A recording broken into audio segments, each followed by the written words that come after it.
కేసీఆర్ కు కవిత సంచలన లేఖ. ఊకే కవితకు అనే ఒక మాట చెప్తాను. పప్పు నశగా ఎటు మనిషినా ముద్దేనట. ఇక మీరు గట్ల చేస్తా అంటే ఇప్పుడు చెల్లదక్క. ఎందుకంటే ప్రజలు చాలా చూసారు కథలు, మీ డ్రామాలు, మీ డ్రామా కంపెనీలు. ఊకే లేఖ రాసుడు ఎందుకు కవితక్క గారు?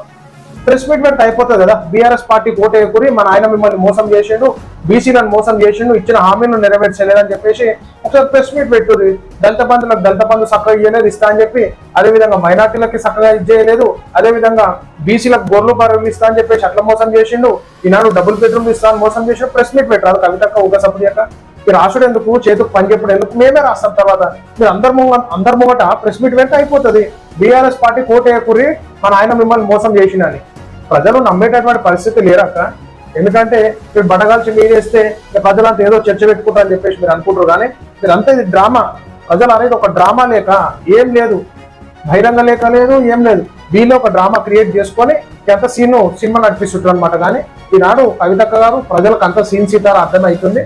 మీకే సినిమా చూపిస్తారు ప్రజలు. ఇక ప్రజలారా మోసపోకూరి. ఈ లేఖ రాసింది అనుడు, బహిరంగంగా లేఖ బయట పెట్టింది అనుడు, లీక్ అయింది అనుడు, రాసేది వీళ్ళే, లీక్ చేసేది వీళ్ళే, మొత్తం ప్రజలను మాయ చేసి మధ్య పెట్టేది వీళ్ళే.